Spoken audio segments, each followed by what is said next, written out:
Om Swastiastu. Perkenalkan, nama saya Made Randika dengan NIM 2315091091002. Di sini saya akan memaparkan penjelasan mengenai beberapa soal yang telah diberikan. Yang pertama yaitu berkaitan dalam membina kehidupan beragama. Pendalaman dan penghayatan agama tidak hanya dapat dilakukan dengan mempelajari ajaran agamanya saja atau melaksanakan ibadahnya saja di tempat-tempat suci. Namun diperlukan orang-orang suci. Apa yang dimaksud dengan orang-orang suci menurut agama Hindu? Menurut agama Hindu, orang-orang suci yang dimaksud adalah orang yang telah mencapai tingkat kesucian spiritual yang tinggi dan telah mengalami transformasi spiritual yang signifikan. Mereka biasanya dikenal dengan nama Siddha atau Maharshi.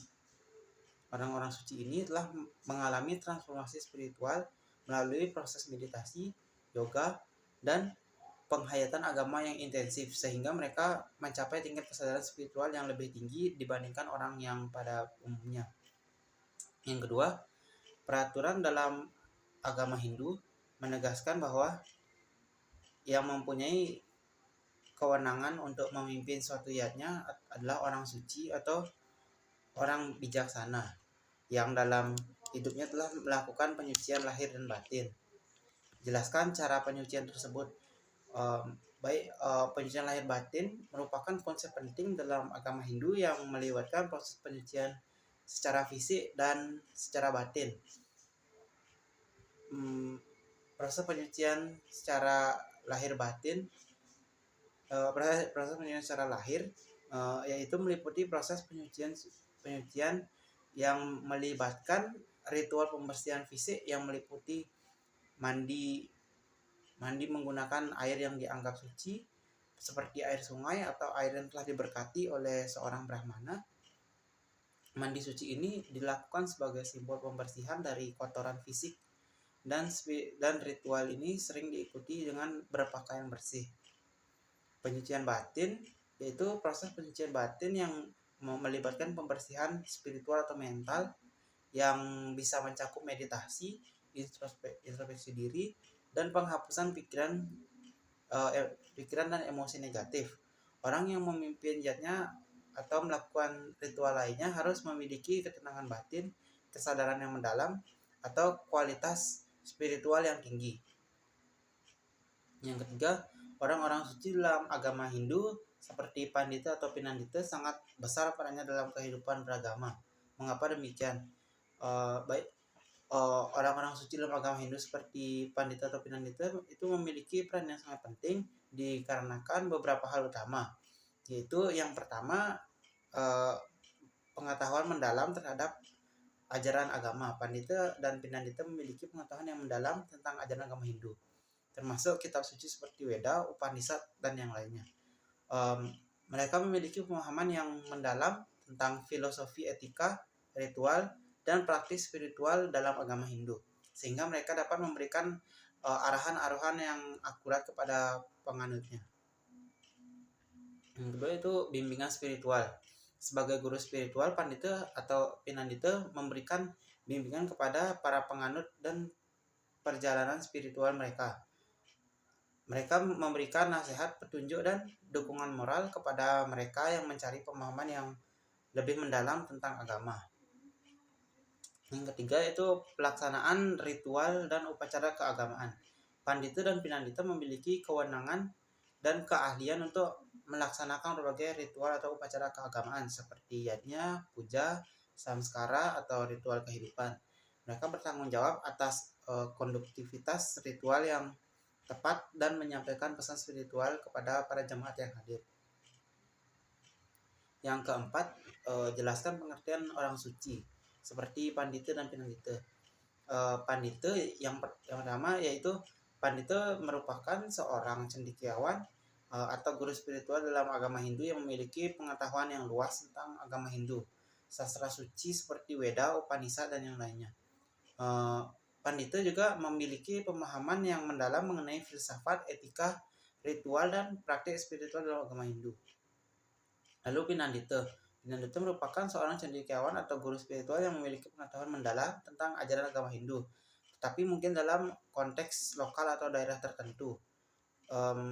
Pinandita memegang peran yang serupa dengan pandita dalam memberikan bimbingan spiritual, melaksanakan ritual, dan menjaga tradisi keagamaan di lingkungan masyarakat mereka.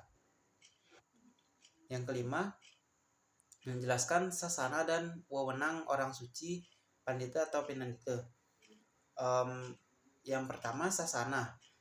Sasana pada sasana orang suci, pandita atau pinandita yaitu merujuk pada otoritas atau kekuasaan spiritual yang dimiliki oleh orang suci dalam mengajar, menginterpretasikan, dan menerapkan ajaran agama Hindu. Pandita dan pinandita memiliki sasana untuk mengajarkan dan menjelaskan ajaran agama Hindu kepada para penganut. Mereka memiliki pengetahuan yang luas tentang sastra suci, filsafat, etika, dan praktik spiritual yang memungkinkan mereka memberikan arahan yang akurat kepada masyarakat. Sasana juga mencakup wewenang untuk melaksanakan berbagai spiritual dan upacara keagamaan seperti yaitu puja, samskara, dan yang lainnya. Yang kedua itu wewenang. Wewenang orang suci yaitu meliputi kekuasaan spiritual dan moral yang mereka miliki dalam komunitas Hindu. Mereka dihormati dan diakui oleh masyarakat karena pengetahuan, kebijaksanaan, dan kesucian mereka. Pinandita dan pandita itu memiliki kewenangan untuk memberikan nasihat, petunjuk, serta bimbingan kepada para penganutnya dalam perjalanan spiritual mereka.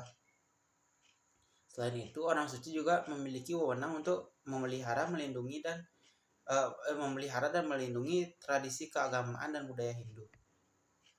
Yang keenam yaitu jelaskan riwayat singkat orang suci agama Hindu.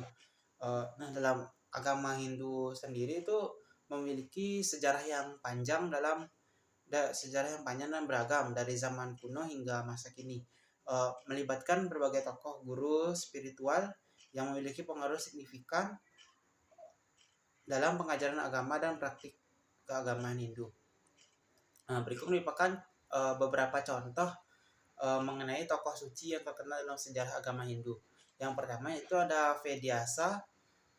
Dia dianggap sebagai penyusun utama kitab suci Hindu termasuk Weda, Mahabharata, dan Purana.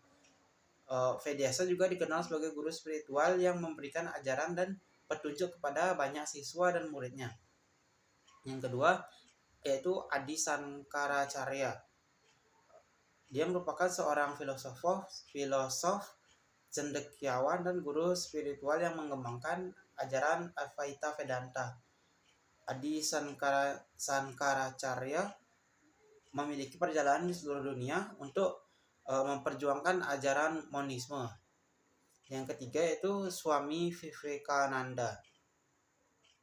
Dia merupakan seorang tokoh spiritual yang terkenal yang memperkenalkan filsafat Vedanta ke barat pada akhir abad ke-19. Beliau juga pengikut Ramakrishna Paramahansa dan mendirikan Ramakrishna Mission untuk menyebarkan ajaran agama, pendidikan, dan pelayanan sosial. Yang ketujuh itu jelaskan apa yang dimaksud dengan awatara dalam agama Hindu. Dalam agama Hindu itu istilah avatar atau awatara dalam bahasa Sanskerta merujuk pada manifestasi ilahi atau inkarnasi Tuhan yang turun ke dunia fisik dalam bentuk manusia atau makhluk lainnya. Awatara adalah konsep yang sangat penting dalam teologi Hindu yang menyoroti aspek-aspek inkarnasi ilahi, penebusan, dan perlindungan yang dimiliki Tuhan. Beberapa contoh awatara itu yaitu seperti Rama, Krishna, dan Narasimha yang merupakan awatara dari Wisnu. Yang ke-8 yaitu jelaskan sloka yang menjelaskan kemunculan awatara Hindu. Salah satu sloka yang saya temukan yaitu pada Bhagavad Gita bab 4 sloka 7 sampai 8 yang berbunyi Yada Yada Hidarmasya Glanir Bhagavati Bharata Abhyutanam Adamarsya Tadat Manam Srijami Aham Paritranaya Sadunam Vinasaya Ca Duskritam Dharma Samta Panartaya Sambhavani Yuge Yuge, yang artinya, hai Bharata, setiap setiap kali Dharma terancam dan adharma muncul, pada saat itu aku menciptakan diriku sendiri untuk menyelamatkan yang baik, untuk menghancurkan orang jahat, dan mendirikan kembali Dharma. Aku muncul di setiap era. Sloka ini diucapkan oleh Tuhan Krishna kepada Arjuna dalam konteks menjelaskan kemunculannya sebagai awatara dalam berbagai zaman untuk melindungi kebenaran dan memerangi kejahatan. Yang ke-9 itu sebutkan dasa awatara, 10 awatara Wisnu dalam agama Hindu. Dasa awatara atau 10 awatara Wisnu merupakan 10 reinkarnasi Dewa Wisnu dalam agama Hindu. Dalam setiap awatara, Dewa Wisnu turun ke dunia fisik untuk melindungi Dharma dan memperbaiki kondisi dunia. Berikut merupakan dasa awatara. Yang pertama yaitu ada Masya Awatara, Kurma Awatara, Paraha Awatara, Narasimha Awatara, Varamana Awatara, Parasurama Awatara, Rama Awatara, Krishna Awatara, Buddha Awatara, dan yang terakhir itu Kalki Awatara. Yang ke-10 atau yang terakhir merupakan jelaskan jenis-jenis awatara. Jenis awatara yang pertama yaitu ada Matsya Awatara. Inkarnasi pertama Wisnu adalah dalam bentuk seekor ikan besar. Matsya Awatara turun ke dunia untuk menyelamatkan manusia dan mengangkatnya bersama-sama dengan hewan-hewan dan tumbuh-tumbuhan ke kapalnya saat banjir terjadi. Yang kedua yaitu ada Kurma Awatara. Inkarnasi kedua Wisnu dalam bentuk kura-kura raksasa. Kurma Awatara membantu dalam mengaduk samudra susu saat para dewa dan asura berusaha untuk mendapatkan amrita atau nektar keabadian. Yang ketiga yaitu ada Varaha Awatara.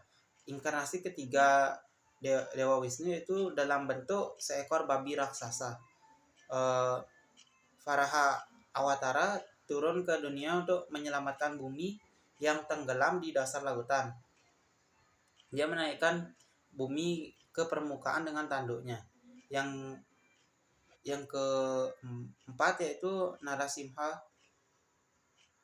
Awatara. Inkarnasi keempat Dewa Wisnu dalam bentuk manusia berkepala singa. Narasimha Awatara datang untuk menghentikan Raja Hiranyakasipu yang menyebut dirinya sebagai Tuhan, tetapi memperlakukan pengagung Wisnu dengan kejam. Yang kelima yaitu Vamana Awatara. Inkarnasi kelima Dewa Wisnu itu dalam bentuk seorang Brahmana bocah mungil. Vamana Awatara datang untuk mengalahkan Raja Bali dan mengembalikan surga kepada para dewa, dan dalam bentuk kecil dia mengambil 3 langkah yang meliputi seluruh alam semesta. Yang keenam yaitu Parasurama Awatara. Inkarnasi keenam Dewa Wisnu itu merupakan bentuk seorang Brahmana yang memegang kapak. Parasurama Awatara datang untuk membersihkan dunia dari para kesatria yang jahat. Dia membasmi para kesatria yang sombong dan melindungi para Brahmana. Yang ketujuh yaitu Rama Awatara. Inkarnasi Dewa Wisnu yang ketujuh ini merupakan bentuk dari Pangeran Rama dari Ayodhya. Rama Awatara adalah pahlawan utama dalam epos Ramayana yang menegakkan Dharma dan membawa keadilan dengan membunuh Raja Raksasa Ravana. Yaitu yang ke-8 Krishna Awatara. Inkarnasi ke-8 Wisnu dalam bentuk Krishna, seorang gembala dan pangeran dari Mathura. Krishna adalah guru spiritual dan pahlawan dalam epos Mahabharata. Dia memberikan ajaran-ajaran Bhagavad Gita kepada Arjuna dan membantu para Pandawa dalam perang di Kurukshetra. Yang ke-9 yaitu Buddha Awatara. Inkarnasi ke-9 Wisnu dalam bentuk Siddhartha Gautama atau pendiri agama Buddha. Dalam beberapa tradisi Hindu, Buddha dianggap sebagai awatara Wisnu yang turun ke dunia untuk menyelamatkan umat manusia dengan mengajarkan ajaran-ajaran moral dan spiritual. Dan yang terakhir yaitu Kalki Awatara. Inkarnasi ke-10 Dewa Wisnu yang masih akan datang dalam bentuk seorang ksatria mengendarai kuda putih. Kalki Awatara dianggap akan datang pada akhir zaman untuk mengakhiri era kegelapan dan kekacauan, membersihkan dunia dari kejahatan, dan memulai kembali siklus kehidupan dan keberadaan. Baik, sekian pemaparan materi yang bisa saya berikan. Om Santi Sati Santi Om.